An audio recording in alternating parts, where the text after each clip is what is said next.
Assalamualaikum warahmatullahi wabarakatuh. Waalaikumsalam warahmatullahi wabarakatuh.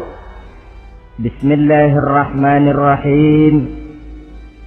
Alhamdulillahi rabbil alamin.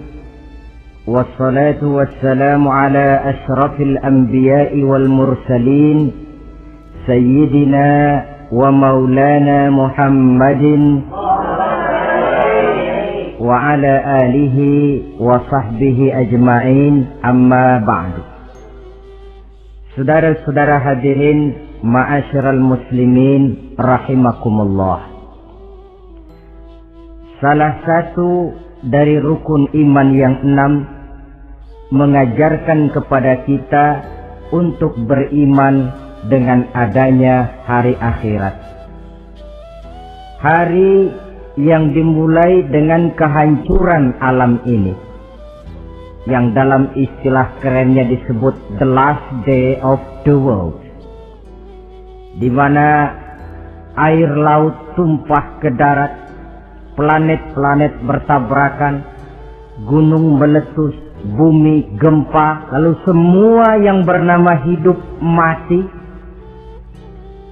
Terjadilah kebangkitan setelah mati itu dalam kehidupan yang disebut kehidupan akhirat. Pada kehidupan akhirat itu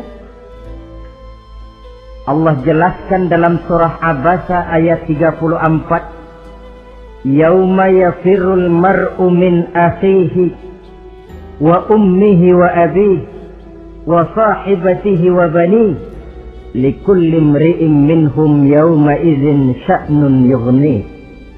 Hari di mana setiap orang akan lari dari saudaranya, dari ibunya dan bapaknya, dari istrinya dan anak-anaknya. Setiap orang pada hari itu disibukkan oleh persoalannya sendiri-sendiri. Sehingga sangat boleh jadi hari itu orang tua tidak lagi sempat memikirkan anaknya. Seorang suami tidak lagi sempat memikirkan istrinya. Seorang teman pun tidak akan sempat memikirkan teman. Tiap orang sibuk dengan persoalannya sendiri-sendiri untuk mempertanggungjawabkan kegiatan hidupnya ketika di dunia ini. Dalam keadaan semacam itu, di mana orang disibukkan dengan persoalannya masing-masing, ada 7 golongan manusia yang mereka tenang-tenang saja. Orang lain bingung, mereka kalem. Orang lain kepanasan, mereka mendapat keteduhan. Siapa mereka? Inilah yang akan kita jadikan pembicaraan pada pertemuan kita kali ini. Bersumber dari sebuah hadis di mana bersabda Rasulullah sallallahu alaihi wasallam, Sab'atun yuzilluhumullahu yawma la zilla illa zilluh. Ada 7 golongan manusia, kata beliau, yang di akhirat nanti akan langsung mendapat perlindungan dari Allah. Padahal hari itu tidak ada lagi perlindungan selain perlindungan Allah. Sehingga lantaran Allah langsung yang melindungi mereka, maka mereka tidak merasakan lagi kepanasan akhirat. Mereka tidak lagi merasakan kebingungan. Mereka tidak lagi disibukkan oleh persoalan, lantaran mereka langsung dilindungi oleh Allah subhanahu wa ta'ala. Siapa gerangan yang 7 orang ini? Marilah kita lihat satu persatu dengan harapan mudah-mudahan kita termasuk salah satu di dalamnya. Amin ya rabbal alamin. Manusia pertama yang langsung mendapat perlindungan dari Allah, kata Nabi, imamun adil. Pemimpin yang adil. Siapa sih pemimpin itu? Dan apa artinya adil? Saudara hadirin, secara umum yang dinamakan adil ialah at-tawassut bainal amraini. Orang yang pandai mengambil sikap jalan tengah dari dua persoalan yang dihadapinya. Biasanya tidak berat ke kiri, juga tidak berat ke kanan. Itu yang disebut adil. Orang yang tidak hanya sekedar bisa menuntut kewajiban dari seseorang, tapi juga bisa memberikan hak kepada orang itu juga disebut adil. Lalu pemimpin itu siapa? Setiap kita adalah pemimpin. Yang besar kecilnya kepemimpinan kita bergantung kepada apa yang kita pimpin. Dan sudah barang tentu bahwa setiap pemimpin akan dimintakan pertanggungan jawab dari apa yang dipimpinnya. Seorang pemimpin yang adil, dia menaungi orang-orang yang dipimpinnya dalam kehidupan di dunia ini. Pantas kalau di akhirat nanti Allah langsung menaungi mereka. Oleh karena itu, pemimpin merupakan suatu amanah. Jabatan di samping dia merupakan amanah juga merupakan nikmat. Dan nikmat itu akan bergantung kepada pandai atau tidak kita mensyukurinya. Beberapa contoh dalam sejarah bisa kita lihat.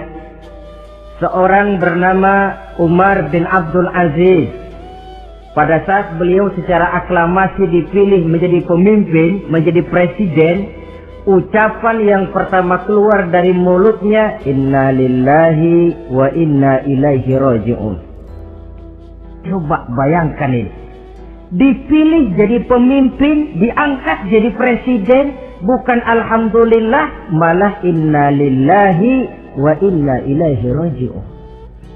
Kenapa? Dia anggap jabatan itu adalah amanah. Menyia-nyiakan amanah berarti khianat. Dan khianat ini adalah dosa besar. Pantaslah kalau Allah Subhanahu wa ta'ala memperingatkan, nikmat bisa saja berubah menjadi azab kalau kita tidak pandai mensyukurinya. La in syakartum la azidannakum wa la in kafartum inna azabi lasyadid. Kalau kamu pandai bersyukur, aku tambah nikmatku. Tapi kalau kamu tidak pandai bersyukur, kamu ingkar, kamu lupakan nikmat Allah, awas, azabku amat pedih, kata Allah. Jadi berdasarkan logika dari ayat ini bisa kita katakan, orang kaya. Ada orang kaya nggak di sini?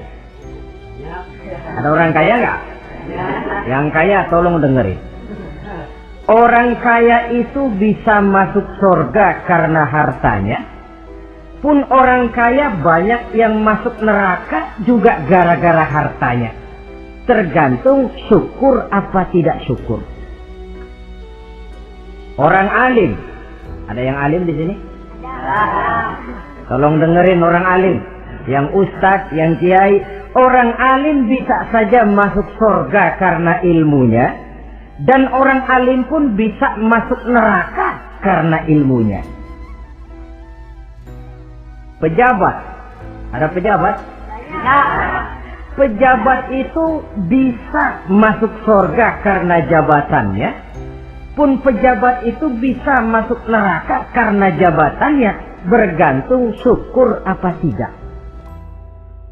Kalau ada orang kaya, hartanya didapat dari jalan yang halal, berusaha menurut yang disyariatkan oleh Allah. Lalu hartanya itu tidak cuma untuk ditumpuk 7 turunan, namun juga berfungsi sosial. Dia bantu pembangunan masjid, dia makmurkan majelis taklim, dia santuni yatim piatu. Orang kaya macam itu dengan hartanya, insya Allah bisa sampai ke surga. Tapi kalau ada orang kaya, hartanya didapat dari segala macam cara, asal harta tercapai segala cara halal. Perlu jilat atas, perlu injak bawah, perlu sikut kiri kanan, sikut kiri kanan. Setelah dapat harta lalu pelitnya 17 setan. Tidak mau zakat, infak, apatah lagi sedekah. Orang kaya macam itu dengan hartanya bisa masuk neraka. Na'udzubillah min. Ada orang alim, dengan ilmunya dia bimbing umat. Dia katakan yang halal itu halal, yang haram itu haram. Dia katakan yang hak itu adalah hak, yang batil adalah batil. Dia tidak peduli apapun resikonya. Orang alim semacam itu dengan ilmunya bisa sampai ke surga. Tapi kalau ada orang alim, dengan ilmunya dia malah membodoh-bodohi orang yang memang sudah bodoh. Yang halal dibilang haram, yang haram dibikin remeng-remeng. Menjadi penjilat kesana kemari. Orang alim semacam itu bisa masuk neraka karena ilmunya. Begitu juga pejabat, pemimpin. Kalau dengan jabatannya sebagai pemimpin dia berlaku adil, menaungi rakyatnya. Orang besar salah dihukum, orang kecil salah juga dihukum. Tidak hanya pandai menuntut kewajiban, tapi juga pandai memberikan hak. Pemimpin yang adil semacam ini mensyukuri nikmatnya jabatannya, dia bisa sampai ke surga karena jabatannya. Tapi kalau dengan jabatannya dia berlaku sewenang-wenang, yang besar salah didiamkan, yang kecil salah segera ditegakkan hukum, hanya pandai menuntut kewajiban dari rakyatnya tapi tidak pandai memberikan hak, maka pemimpin semacam ini lantaran tidak pandai mensyukuri nikmat, bisa saja nikmat itu berubah menjadi azab. Oleh karena itu, saudara-saudara, pemimpin menaungi rakyat. Pantas kalau di akhirat nanti Allah langsung menaungi beliau. Siapa pemimpin? Tiap kita. Bapak pemimpin di rumah tangganya, ibu pemimpin bagi anak-anaknya, Pak Lurah memimpin di kelurahannya, Pak Camat memimpin di kecamatannya, pemuda pemimpin bagi dirinya sendiri. Akan dimintakan pertanggungan jawab. Kalian para remaja yang hadir di sini memimpin dirimu sendiri. Kau akan ditanya, tanganmu kau lebih banyak gunakan buat apa? Kakimu lebih banyak kau bawa jalan kemana? Lidahmu lebih banyak membicarakan apa? Dan hari pertanggungan jawab nanti kalian jangan berharap akan ada saksi dari luar. Saksinya anggota badan kita sendiri. Dalam surah Yasin Allah jelaskan, Al-yawma nakhtimu ala afwahihim wa tukallimuna aydihim wa tashhadu arjuluhum bima kanu yaksibun. Ada kan di surah Yasin? Ayat berapa? Pokoknya Yasin dah.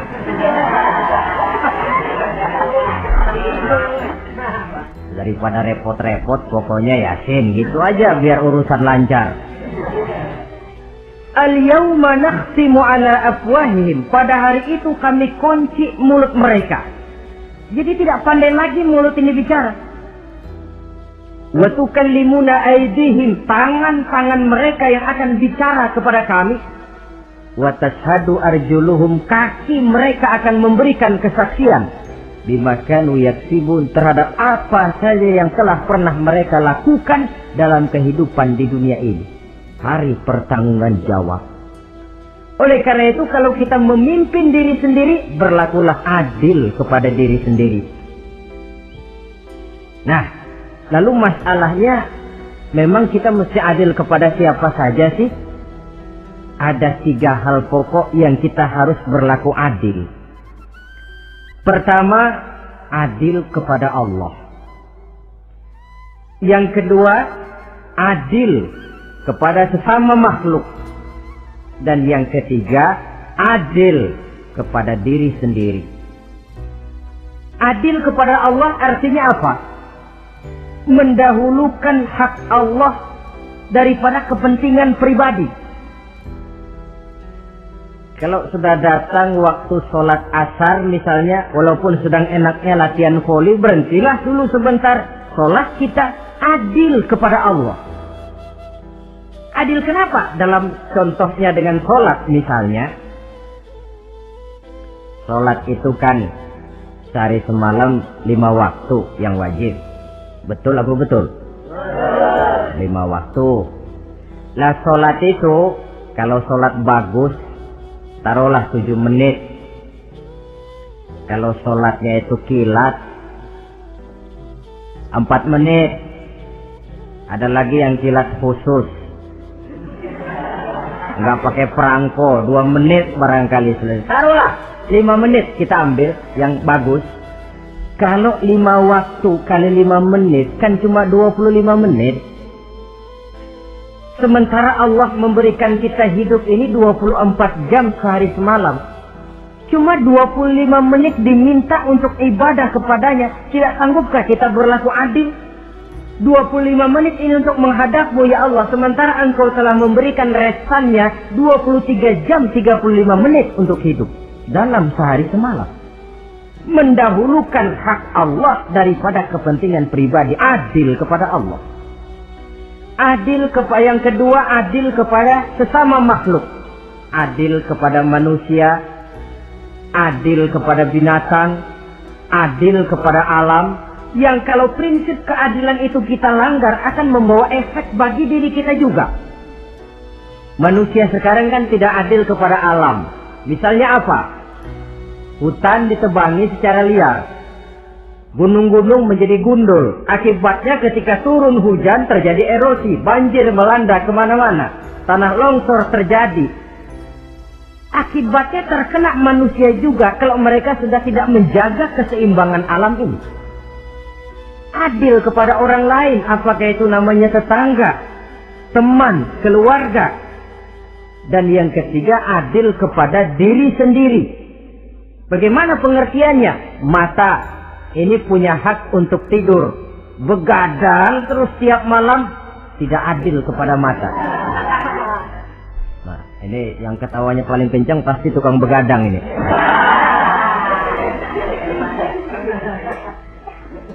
Perut ini punya hak untuk tidur. Puasa sejak siang malam, mengurangi hak perut. Adil kepada diri sendiri. Untuk kehidupan yang akan datang di akhirat, pasti akan kita temui. Kita yakini keberadaannya.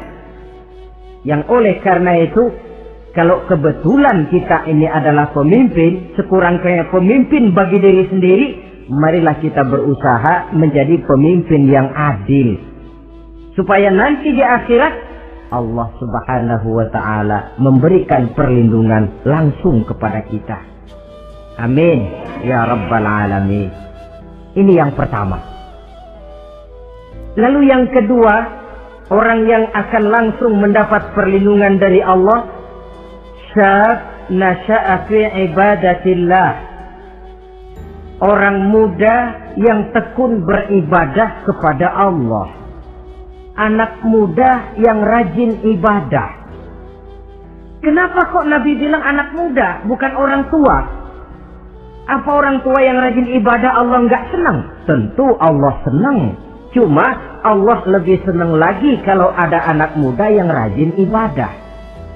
Sebab apa? Kondisi psikologis.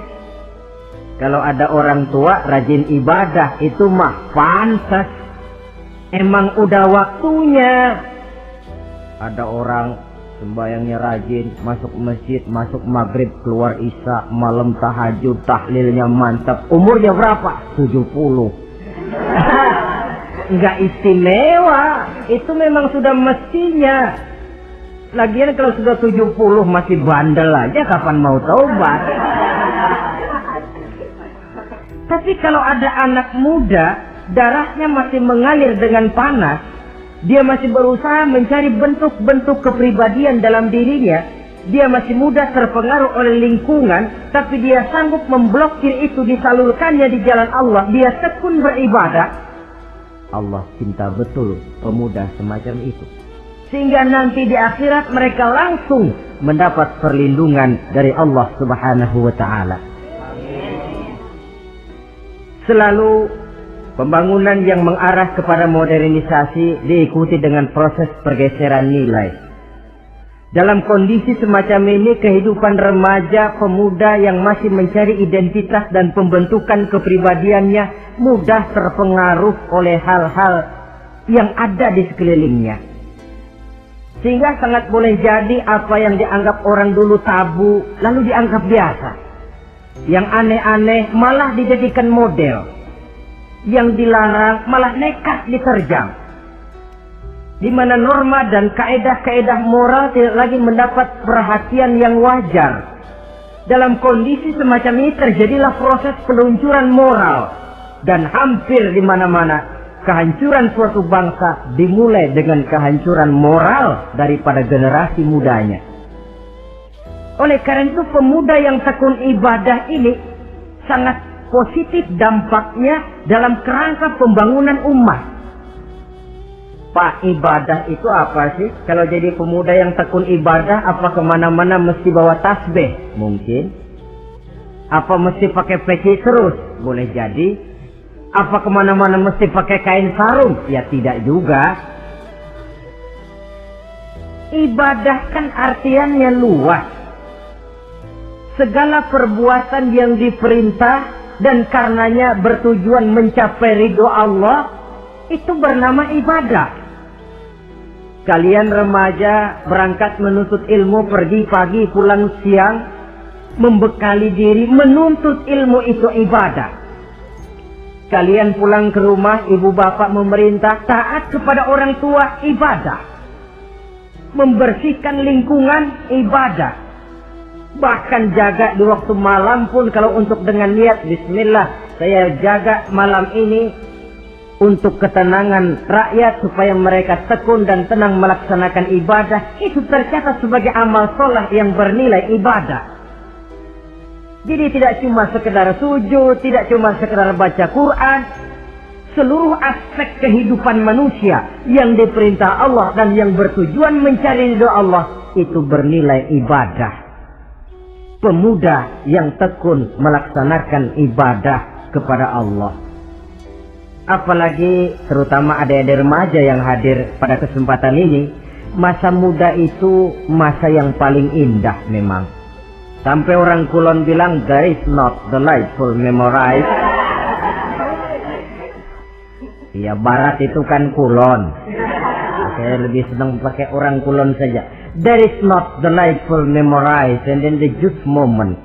Bahwa tidak ada masa yang lebih indah selain masa muda. Tapi masa muda yang katanya indah itu sebentar. Sebentar sekali. Kalau kita tidak pandai memanfaatkannya dengan sebaik-baiknya, boleh jadi dia akan hilang tanpa sesuatu yang ada artinya buat hari depan. Dan hari depan itu sebagian besar ditentukan oleh masa muda sekarang ini. Karena itu kepada yang muda saya berpesan, pergunakanlah masa muda itu dalam ketekunan beribadah kepada Allah. Ibadah dalam artian yang seluas-luasnya. Jangan seperti pepatah orang, kelapa muda katanya kupas-kupasin, kelapa tua tinggal batoknya. Selagi muda puas-puasin, udah tua tinggal bongkoknya. Iyalah, kalau dipuas-puasin dalam arti yang positif, boleh. Mumpung masih muda, puas-puasin nuntut ilmu. Mumpung masih muda, puas-puasin ibadah. Mumpung masih muda, puas-puasin berbakti kepada kedua orang tua. Puas-puasin dalam artian yang positif tentu saja bagus. Tapi kalau puas-puasin dalam arti menghambur umur untuk sesuatu yang mubazir, bergadang di pinggir-pinggir jalan, lalu mulai berkenalan dengan morfin, narkotik, ganja, terperangkap oleh budaya-budaya modern yang menyesatkan, terpancing oleh model-model baru yang kelihatannya menarik tapi sebenarnya tidak bermanfaat. Entah pada akhirnya akan mendatangkan penyesalan kepada kita saja. Coba, belakangan ini saya dengar di Jakarta akan ada satu festival yang disebut Festival Ngeceng.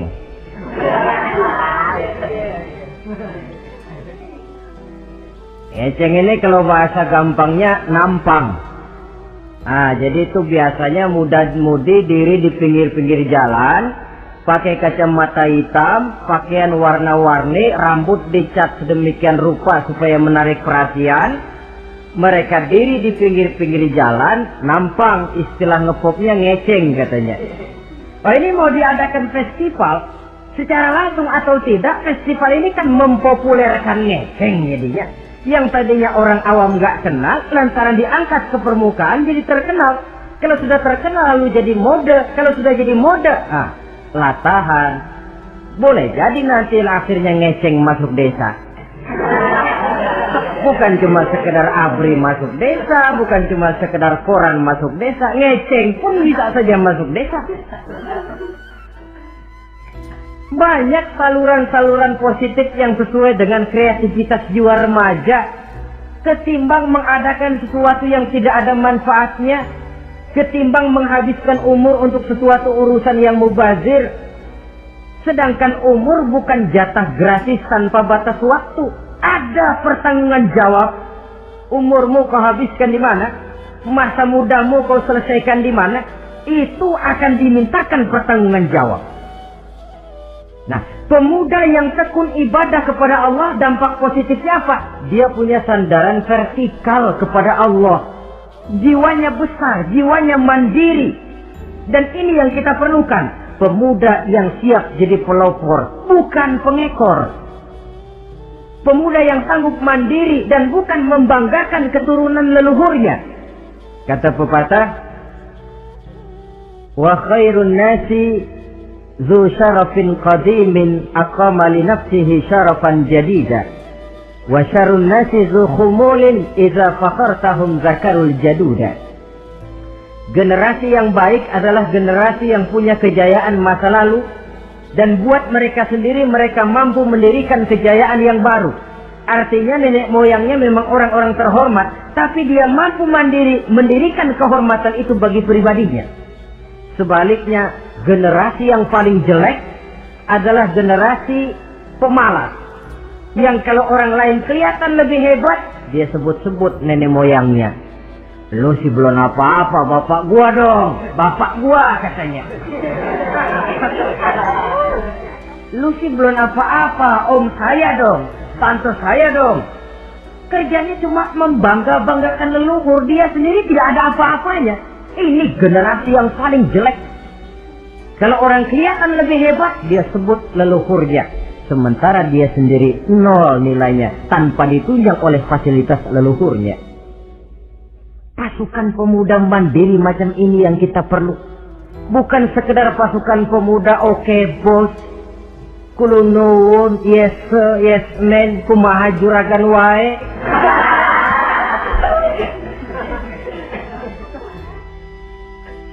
Dan terus terang kita miskin dengan pemuda yang mandiri, yang punya kepribadian, yang berani berkata ya terhadap yang benar, dan berani berkata tidak terhadap yang tidak benar. Dari mana ini didapat? Sandaran vertikal dalam bentuk ibadah kepada Allah akan memantapkan jiwa, membersihkan hati, sehingga dia akan berfungsi seperti radar. Sandaran vertikalnya cuma kepada Allah. Inilah dampak positifnya. Karena itu, tentu saja kita berharap sekurang-kurangnya pemuda-pemudi yang hadir pada kesempatan ini menjadilah pemuda-pemudi yang tekun beribadah kepada Allah. Amin. Amin. Nah, baiklah ya. Itu tadi yang kedua. Kita lanjutkan sekarang yang ketiga. Orang yang akan langsung mendapat perlindungan dari Allah. Kata Nabi, rajulun qalbuhu mu'allakun bil masjid. Seseorang yang hatinya selalu terpaut kepada masjid. Apa arti terpaut kepada masjid ini? Apa orang yang gak pernah keluar-keluar dari masjid? Tentu saja bukan. Apa gunanya di dalam masjid terus kalau kerjanya cuma tidur doang? Maksud terpaut kepada masjid ini, hatinya selalu berpikir bagaimana memakmurkan masjid. Jasadnya boleh saja ada di kantor, boleh saja ada di pasar, boleh ada di sawah, boleh ada di ladang, tetapi hasil daripada usahanya dia lalu berpikir bagaimana memakmurkan masjid. Sebab apa? Masjid merupakan center of activity, pusat daripada kegiatan umat. Kalau kita lihat fungsi masjid di zaman Rasul, Di masjid beliau berdakwah, di masjid beliau mengatur negara, di masjid beliau mengadakan perundingan, di masjid beliau bermusyawarah dengan para sahabat. Pusat daripada kegiatan umat. Dan memakmurkan masjid ini dasarnya tidak lain karena iman kepada Allah. Prinsipnya bagaimana kita menghidupkan masjid dan bukan mencari hidup di masjid. Kalau sudah prinsipnya dibalik, bukan menghidupkan masjid tetapi mencari hidup di masjid, saya khawatir masjid akan ambruk. Nyatanya kadang-kadang masjid kita ini fungsinya belum maksimal. Kadang-kadang ada kok masjid yang bukanya cuma seminggu sekali. Jumat pagi jam 9 masjid buka, Jumat jam 2 tutup, buka-buka lagi Jumat depan. Seminggu sekali.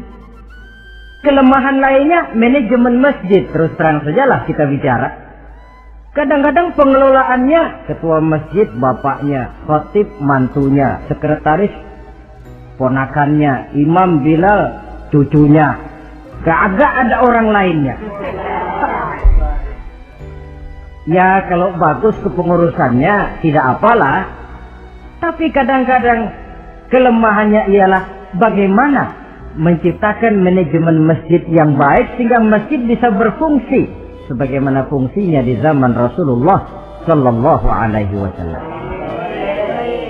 Apalagi belakangan ini ada kecenderungan yang membuat kita optimis, gembira. Remaja, pemuda-pemudi mulai gemar datang ke masjid. Berkumpul membentuk remaja masjid, remaja musola, mengadakan kegiatan majelis taklim yang mingguan, yang bulanan, aksi sosial, yang semuanya bermuara dari kehidupan masjid. Sesuatu yang menggembirakan. Dan sudah sepatutnya para pengelola masjid membuka pintu untuk bisa mengatur masjid menurut manajemen yang diharapkan oleh umat. Karena bagaimanapun di masjid dua jalur komunikasi, bahasa kerennya two-way traffic communication, itu bisa kita laksanakan. Yaitu hablum minallah wa hablum minan nas. Berhubungan kepada Allah dan berhubungan kepada sesama manusia bisa terlaksana di masjid. Berhubungan dengan Allah jelas saja lewat sholat misalnya. Berhubungan dengan sesama manusia jelas saja lewat musyawarah, lewat majelis taklim, lewat kegiatan-kegiatan yang mensiarkan agama. Dan begitu selanjutnya. Saudara hadirin yang saya hormati, memakmurkan masjid sebagai rumah Allah. Sebab dalam hadis kursi Allah katakan, inna buyuti fil ardi al masajid wa inna zuwari fiha ummaruha. Rumahku di permukaan bumi adalah masjid-masjid, kata Allah. Dan orang-orang yang memakmurkan masjid, orang yang datang ke masjid adalah tetamuku. Kalau Allah memerintahkan kita menghormati tamu, tentu Allah lebih tahu bagaimana menghormati tamunya sendiri. Allah mengajarkan kita, hormatilah tamumu. Sekarang kita yang menjadi tamunya Allah dengan datang ke masjid, dengan memakmurkan masjid, Allah lebih tahu menghormati tamunya. Ini yang ketiga. Yang keempat, hadirin, orang yang langsung mendapat perlindungan dari Allah itu rajulani tahabba fillahi ijtama'a alaihi wa tafarraqa alaihi. Dua orang yang menjalin persaudaraan, yang bertemu dan berpisah karena Allah, bersaudara karena Allah. Bukan karena orang punya pangkat tinggi lalu kita temani, bukan karena orang kaya lalu kita dekati, tetapi karena Allah. Kau di jalan Allah, mari kau saudara saya. Kau keluar dari jalan Allah, maaf sajalah, bawalah dirimu sendiri, saya akan membawa diri saya. Lebih baik sendiri daripada berteman jahat. Berdua memang lebih baik daripada sendiri, tapi sendiri lebih baik daripada berteman jahat. Maksudnya apa ini? Sederhana dalam benci, sederhana dalam cinta. Ukurannya Allah. Al-Quran mengisyaratkan, wa asa an tuhibbu syai'an wa huwa syarrul lakum, wa asa an takrahu syai'an wa huwa khairul lakum. Sangat boleh jadi, kata Allah, kamu menyenangi sesuatu padahal akibatnya tidak baik bagi kamu. Dan sangat boleh jadi kamu membenci sesuatu padahal akibatnya baik bagi kamu. Nah, mari kita lihat. Kalau orang bersaudara cuma karena temannya itu punya pangkat tinggi, saya yakin kalau temannya pensiun, persaudaraannya akan selesai sampai di situ. Kalau kita mencari teman cuma karena dia kaya, suatu saat dia jatuh bangkrut, jatuh miskin, persaudaraan akan selesai sampai di situ. Tapi kalau karena Allah yang bisa memisahkan kita apabila orang sudah keluar dari jalur yang diridhoi oleh Allah Subhanahu wa Ta'ala. Oleh karena itu, kepada semua hadirin, mari menjalin persaudaraan dalam bentuk ideal yang diajarkan oleh Islam. Nilai persaudaraan yang diikat oleh akidah. Kalaupun harus benci, bencilah sederhana. Tidak habis-habisan ngebenci orang. Kalaupun harus cinta, cintalah sederhana. Boleh jadi yang hari ini kita benci bukan main, besok kita senangi. Mungkin yang hari ini kita cintai mati-matian, besok sudah berubah menjadi yang kita benci. Sederhana saja, tidak usah berlebih-lebihan. Kalau nilai persaudaraan yang diajarkan ini bisa kita wujudkan, persaudaraan yang diikat dengan nilai akidah, maka dari persaudaraan semacam itu, insya Allah kita bisa berbuat banyak untuk kepentingan diri, keluarga, masyarakat kita pada umumnya. Ini kelompok yang keempat. Orang kelima yang nanti langsung mendapat perlindungan Allah, rajulun da'athum ra'atun zatu mansibin wa jamalin ila nafsiha faqala inni akhafullaha rabbal alamin. Seorang laki-laki, kata Nabi, yang dipanggil oleh perempuan cantik. Laki-laki normal dipanggil oleh perempuan cantik. Untuk apa? Diajak melakukan perbuatan yang negatif. Tidak ada orang yang tahu. Tempatnya sepi. Apa yang terjadi? Orang ini berkata, inni akhafullaha rabbal alamin. Maaf saja, saya takut kepada Allah. Orang yang bermoral nanti di akhirat langsung dilindungi oleh Allah. Tidak mudah jatuh oleh bujuk rayu. Tidak mudah terpesona oleh wajah-wajah yang menggiurkan. Seperti dalam sejarah yang terkenal itu Nabi Yusuf alaihi salam. Kenal kan Nabi Yusuf? Nabi Yusuf itu bekerja di istana Kitfir. Kitfir ini punya istri namanya Zulaikha. Orangnya cantik. Diam-diam Zulaikha ini rupanya naksir sama Yusuf. Satu hari suaminya tidak ada di rumah, pintu dikunci-kunciin. Setelah pintu semua terkunci, dia panggil Nabi Yusuf, "Hai salam, Yusuf, sini." Kata Yusuf, "Mau ngapain?" "Pokoknya sini." "Iya, mau ngapain?" "Iya, kayak orang-orang, ngapain sih?"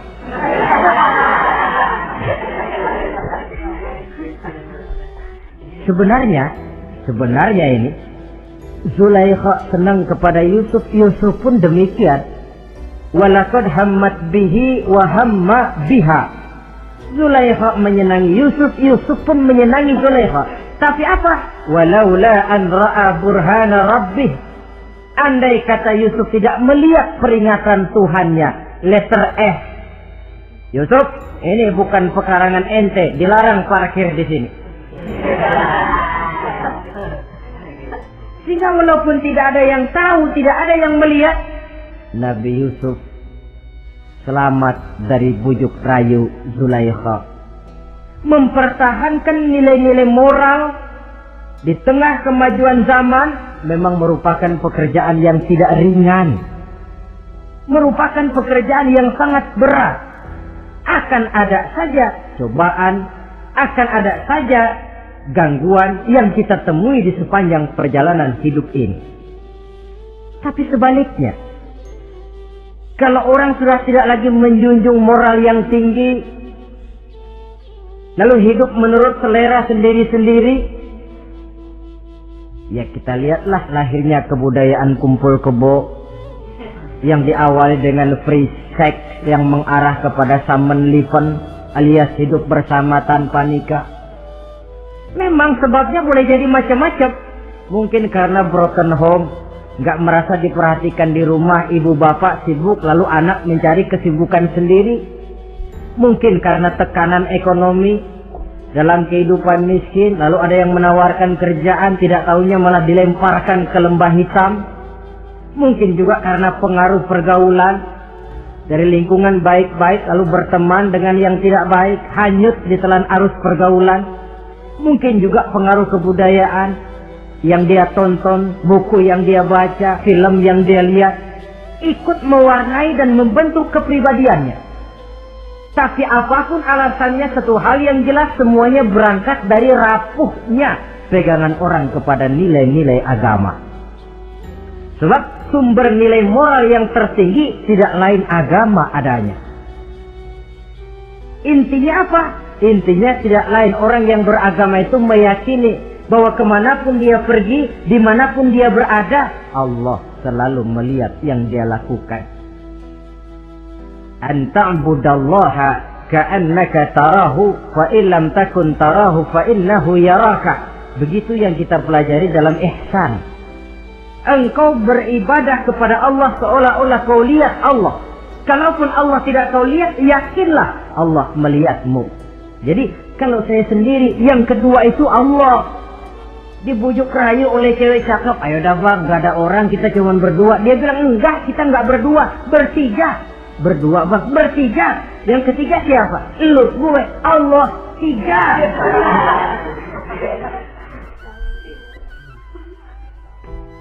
Di kantor mau korupsi, dia kasak kusuk, gerasak gerusuk, cari apa yang seharusnya menjadi hak orang lain. Tidak ada yang lihat, tapi dia tidak sendiri. Saya berdua. Yang kedua, Allah. Merasakan kehadiran Allah dekat dalam hidup. Nilai moral semacam ini menyelamatkan masyarakat. Pantas kalau orang semacam ini di akhirat nanti langsung mendapat perlindungan dari Allah Subhanahu wa ta'ala. Karena itu terutama adik-adik remaja yang hadir, sebenarnya yang paling mahal dalam hidupmu adalah harga dirimu. Kalau itu sudah terjual dan tergadai, apalagi yang bisa kau banggakan dalam hidup ini? Titel yang berenteng barangkali, harta yang banyak, mobil yang serba berkilat barangkali. Tidak akan banyak manfaatnya kalau sudah dimulai dengan kehancuran daripada harga diri. Tidak ada yang lebih mahal daripada harga diri. Jagalah itu baik-baik. Pelihara nilai-nilai moral. Makin pandai kau jaga diri, insya Allah makin mahal hargamu. Dalam pandangan manusia, lebih-lebih juga dalam pandangan Allah. Pantas kalau pepatah bilang, innamal umamul akhlaqu ma baqiyat, fa in zahabat humu akhlaquhum zahabu. Suatu bangsa akan tegak kalau dia masih punya nilai moral. Bila hancur moral itu, hancur jugalah ketegakan daripada bangsa itu sendiri. Ini yang kelima.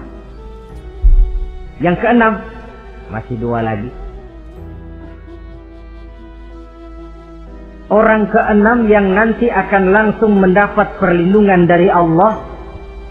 Rajulun zakarallaha khalian fafadat ainahu. Seseorang yang mengingat Allah dalam kesunyian, lalu berlinang air matanya. Tengah malam dia bangun, bertahajud dia kepada Allah. Gemersik sikar tersentuh tangan, laksana lambaian tangan malaikat maut nak datang merenggut nyawa. Terbayang segala dosa dan kesalahan, tergambar semua kekeliruan yang dilakukan dalam hidup. Lalu air mata pun tanpa terasa berurai membasahi pipi. Orang yang mengingat Allah dalam kesunyian. Saudara, tidak ada orangnya itu yang tidak punya dosa. Coba saya mau tanya, yang kumpul di sini ada nggak orang yang nggak punya dosa? Tidak ada. Dan memang orang yang baik itu bukan orang yang tidak punya dosa. Sebab tidak ada orang yang tidak punya dosa. Orang yang baik adalah orang yang apabila dia melakukan dosa, dia segera sadar, dijadikannya itu sebagai pelajaran untuk tidak diulanginya lagi pada masa yang akan datang. Dengan kata lain, mengingat Allah dalam kesunyian itu artinya bertaubat. Ini kan anak muda sekarang nih, kalau diajak bicara taubat, taubat mah urusan 70 ke atas, Pak. Kita ini masih lama. Padahal masalah taubat bukan masalah tua. Masalah taubat adalah masalah dosa, dan masalah dosa adalah masalah manusia sejak dia akil balik sampai dengan kehidupannya yang sekarang. Sengaja atau tidak, besar atau kecil, ringan atau berat, tiap kita mesti mempunyai yang namanya dosa. Allah Maha Penerima taubat sepanjang nafas belum sampai di kerongkongan. Jadi kalau nafas sudah sampai di tenggorokan, baru kita mau melaksanakan yang namanya taubat. Kasihlah itu.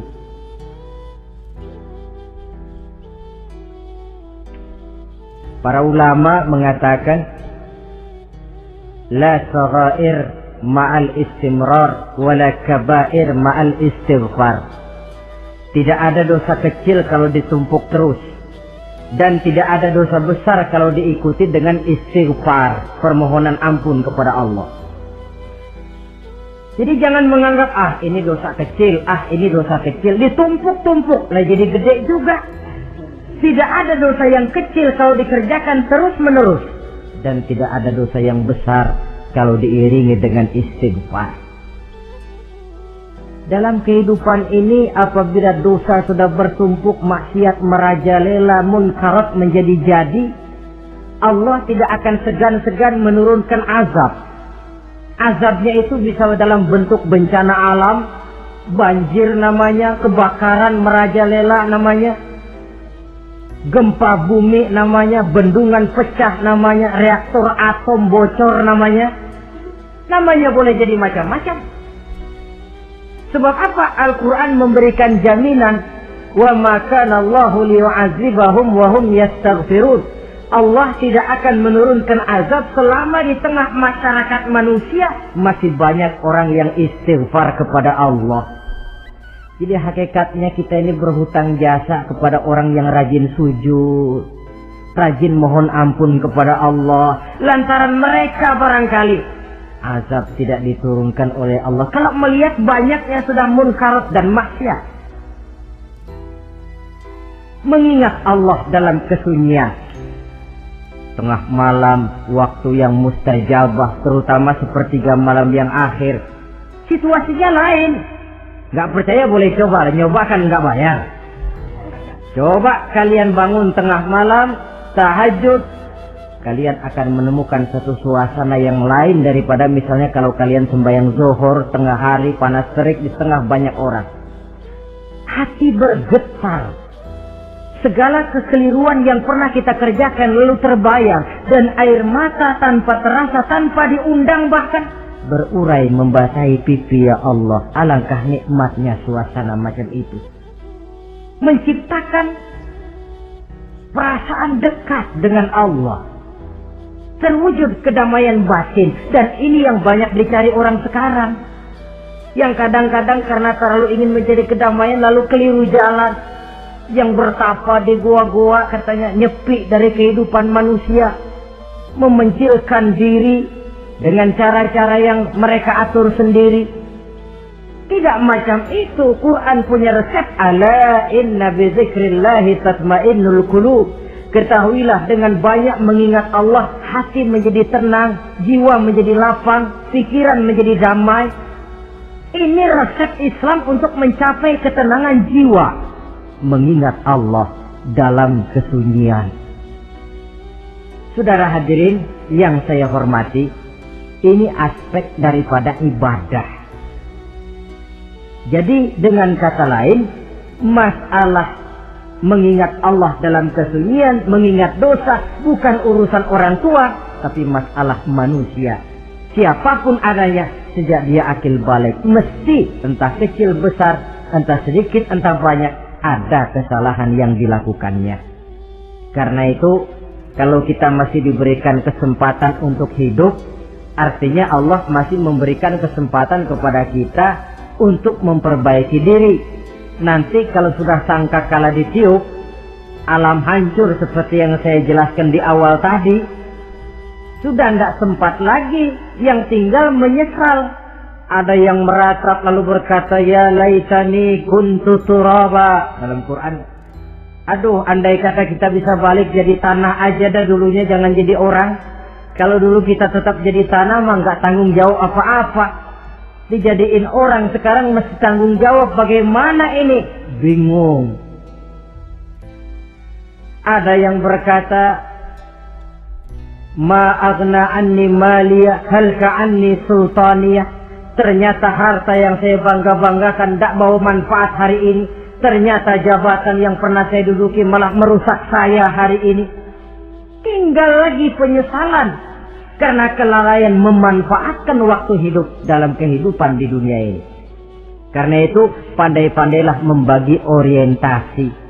Ada saatnya kita sibuk tenggelam dalam berbagai urusan dunia, lain saat tenggelam dalam kefanaan dan kesunyian, membekali diri untuk kehidupan akhirat nanti. Sebentar meninggalkan dunia, rekes kepada Allah, mi'raj, naik menghadap Allah, supaya terwujud keseimbangan untuk mencapai fid dunia hasanah wa fil akhirati, kebahagiaan dan kebaikan di dunia maupun di akhirat nanti.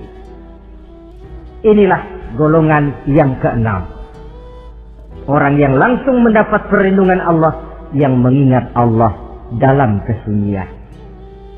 Yang ketujuh, yang terakhir, orang yang langsung mendapat perlindungan dari Allah di akhirat nanti, rajulun tasaddaqa bi sadaqatin fa akhfaha hatta la ta'lama shimaluhu ma tunfiqu yaminuhu. Seseorang yang bersedekah, lalu dia ikhlas dengan sedekahnya sehingga tangan kirinya tidak tahu apa yang diberikan oleh tangan kanannya. Orang yang pemurah, orang yang menyadari bahwa apapun yang dia punya dalam hidup ini cuma sekedar titipan. Fungsinya lalu seperti keran, menyimpan air tapi untuk disalurkan lagi kepada orang yang memang memerlukannya. Alangkah nikmatnya kalau Allah memberikan kepercayaan kepada kita untuk menjadi penyalur, distributor rezeki. Kalau kita ingat kemari, berpikir ke sini, kita tidak akan sayang lagi. Enak saja yang peras keringat banting tulang cari rezeki saya, sampean datang-datang mau minta. Lah, mungkin rezeki dia, tapi lewat tangan kita. Satu kehormatan dari Allah kalau kita dijadikan seperti keran, menyimpan air, tapi tidak untuk dirinya sendiri, disalurkannya kepada orang-orang yang memang memerlukannya. Tidak ada orang jatuh bangkrut lantaran bersikap pemurah, dan tidak ada orang jadi kaya raya lantaran dia bakhil atau pelit bin kikir alias medit.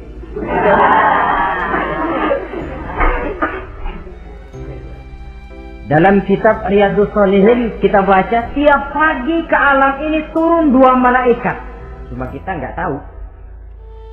Dua-duanya berdoa, yang sebelah kanan berdoa, yang sebelah kiri berdoa. Kata yang sebelah kanan doanya tiap pagi ini. Kata yang malaikat yang satu dia berdoa, Allahumma a'ti munfiqan khalafa. Ya Allah, kepada orang-orang yang suka infak, kepada orang-orang yang suka memberi, kepada orang-orang yang pemurah, gantilah mereka dengan yang lebih baik dari apa yang telah mereka berikan. Lalu malaikat yang satu berdoa, Allahumma a'ti mumsikan salafa. Ya Allah, kepada orang-orang yang mumsik, bakhil, kikir, berilah mereka kerusakan dan kebinasaan di dalam harta mereka. Maka lihat sajalah, orang kaya tapi pelit, ada saja jalan yang kira-kira duitnya bakalan jadi keluar. dan nggak ada pahalanya. Apa kena musibah lalu berobat sekian juta, apa kemalingan, apa ditipu orang, ada saja cara duitnya keluar yang nggak ada pahalanya. Inilah prinsipnya. Allah mencintai orang pemurah. Dalam hadis qudsi, uhibbu ahlas sakha wa hubbi lil faqir sakhi asad. Aku cinta kepada orang yang pemurah, tapi aku lebih cinta kepada orang miskin yang pemurah. Orang kaya pemurah Allah cinta, orang miskin pemurah Allah lebih cinta. Kenapa? Nilainya lain. Orang kaya sedekah 500, orang miskin sedekah 500, sama 500-nya, tapi saya yakin pahalanya lebih besar buat si miskin. Kenapa? Buat orang kaya 500 apa artinya? Sekelebatan. Buat si miskin 500 dia mesti peras keringat banting tulang, tapi dia berani memberi seperti beraninya orang kaya. Nilai ini yang dilihat oleh Allah.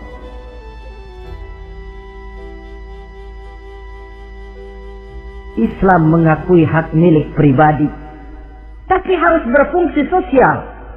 Di dalam harta yang kita miliki itu ada haknya masjid, ada haknya yatim, ada haknya madrasah. Dan Allah Subhanahu wa ta'ala bisa, saya katakan di awal tadi, merubah nikmat menjadi azab kalau kita tidak pandai mensyukurinya. Bersyukur kalau diberikan harta artinya mempergunakan harta itu sesuai dengan kehendak yang memberinya. Allah memberikan harta kepada kita. Apa yang Allah kehendaki? Supaya harta itu berfungsi sosial. Milik pribadi silakan, tapi berfungsi sosial dalam kehidupan. Kita terus terang saja, umat Islam ini bukan tidak punya potensi, tapi tidak pandai menginventarisir potensi. Apa tidak ada orang Islam yang kaya? Banyak. Yang belum banyak yang mau berbuat atas nama dan untuk kepentingan agamanya. Kalau buat pribadinya, berani bukan main. Itulah yang sering diungkapkan orang, pembangunan pesantren terlunta, ya, asrama yatim piatu tidak terurus. Ada orang membangun masjid, meletakkan batu pertama sekaligus jadi batu terakhir. Setelah itu la yamutu wa la yahya, mau dibilang hidup tidak kelihatan geraknya, mau dibilang mati pun tidak ketahuan kuburannya. Kurangnya kesadaran akan arti amanah dan titipan dari Allah. Lahirlah korun-korun abad 20. Kalian tahu sejarah korun? Saking kayanya korun, kunci gudang hartanya itu saja onta yang bawa. Itu baru kunci itu. Onta yang bawa. Ketika orang tanya, anna laka hadza ya korun, hartamu begini banyak, dari mana kau dapat korun? Ya saya usaha, tidak ada hubungannya sama Tuhan katanya. Apa yang terjadi? Lantaran kekurang ajarannya melupakan nikmat, Qarun dan seluruh harta bendanya ditenggelamkan Allah oleh gempa bumi. Makanya orang sekarang kalau dia macul ketemu harta, apa katanya? Gue dapat harta karun. Peninggalan si Qarun itu barangkali dahulunya. Saudara-saudara, oleh karena itu, kalau kita oleh Allah diberikan amanah berupa harta, pandailah bersyukur dan jadilah orang yang ikhlas dalam bersedekah. Nah, inilah pertemuan kita pada kali ini. Walaupun singkat, mudah-mudahan sekali lagi kita termasuk salah satu di antara 7 golongan yang di akhirat nanti langsung mendapat perlindungan dari Allah. Terima kasih banyak atas segala perhatian. Mohon maaf atas segala kekurangan. Usikum wa nafsi bitaqwallah. Wassalamualaikum warahmatullahi wabarakatuh.